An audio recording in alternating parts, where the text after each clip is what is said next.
There are all sorts of dungeon masters out there. Some love getting into character and running roleplay heavy sessions. Others prefer combat, homebrewing monsters, and putting their players to the test. And some just like feeding on their players' tears as they kill all their favorite NPCs. There's truly a variety. But when you think about or play with great DMs, the ones whose games you want to be in time and time again, all of them probably have a few things in common that elevate their campaigns to something truly special. In this video, I want to talk about 5 traits I believe every aspiring DM should try to foster. They may not be everything you need, but they help a lot. Without further ado, let's get started. D&D is a game where the Dungeon Master presents the world in different scenarios, and then the party messes everything up. That's an exaggeration, but part of what makes the game fun is that the players are driving the action just as much as the DM is. Being able to go with the flow and take change head on is essential to running a great session. So the first trait a great DM needs is flexibility. Sometimes plans get thrown out the window. The players solve the mystery way sooner than expected, or your villain gets caught monologuing and is promptly executed by the party.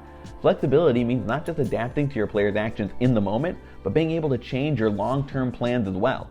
Taking the time to really consider your players' choices and make changes to things downstream, whether in the interest of telling a better story or feeding into what everyone is finding most fun, is never a bad idea.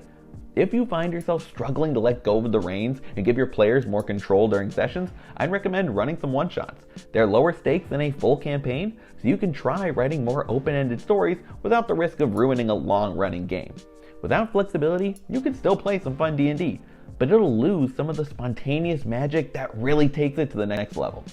If you think about it, Dungeon Masters are a bit like artists. That's kind of a strange statement and definitely a little pretentious, but hear me out. Artists create things for other people to appreciate and enjoy, like music or sculptures. DMs do the same, but instead of a painting, they present a story, world, and characters. To be a great DM, you need creativity. But let's be clear, I am not saying that you need to be a great writer to be a great dungeon master. That's one way your creativity can show up in your game, through world building, detailed quests, and story frameworks that are unique and imaginative. But many fantastic DMs run pre-written adventures, or prefer to keep the story simple and just go wherever the players show interest. Creativity can express itself in a lot of different ways. Some DMs love creating new game mechanics, mixing things up and keeping sessions fresh for the party.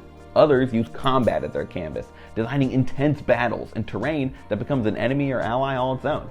Others are actors, putting time into fleshing out memorable NPCs and playing them at the table in a way that draws every player into the narrative. Getting creative, no matter how you do it, is a hallmark of great DMing. When you're sitting behind the screen, you're not just performing for a static audience. Part of your job is involving the party and making sure everyone feels included and respected. Empathy is very important for running successful sessions. Being able to put yourself in the shoes of your players and understand things from their perspective. Knowing when your party is having fun and when they seem a little checked out will help you decide when to keep the ball rolling as is or if the table needs to move on to the next thing. As a DM, you're also the one in charge of making rulings. Sure, you could always go by the letter of the law and never deviate from what's in the book, but the best DMs know when the rules can be bent a little bit. Being able to understand your players' desires and how a moment or ruling feels on their side of things will help you make judgments that everyone enjoys and present your players with scenarios that they won't just like, they'll love. In a similar vein, making rulings goes beyond just knowing the rules and when to be loose with them. As the DM, you're the intermediary between the players in the world, but also the players in each other. A great DM is a fair DM, one who treats the players equally and keeps the game even for all.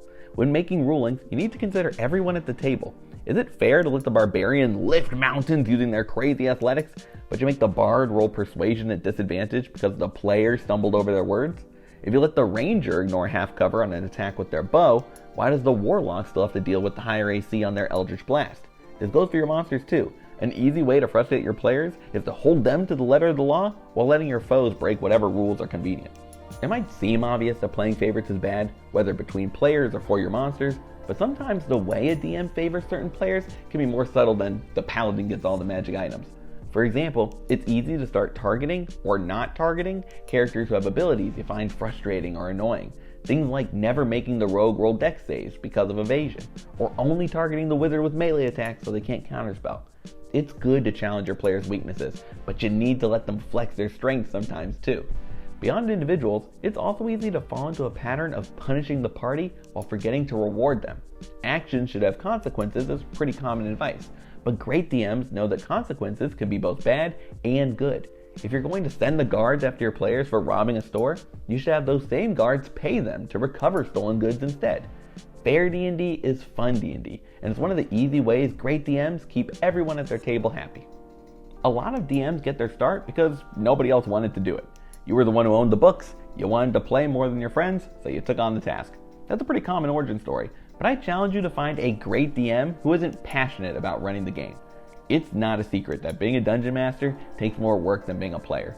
You'll be spending time outside of the sessions writing notes, creating combat encounters, and trying to make sense of whatever crazy antics your players pulled last time.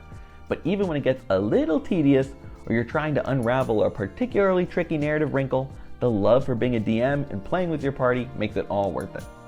These are just 5 traits I think every great DM has, but that doesn't mean there aren't more. What skills or personality quirks do you think help dungeon masters? I'd love to hear them in the comments. Thank you so much for watching, and if you enjoyed the video, you should consider leaving a like and subscribing to the Bard's College. I make weekly videos about D&D, DMing, and everything in between, so if you like this one, there's more to see. But for now, good luck, and remember, crit your players.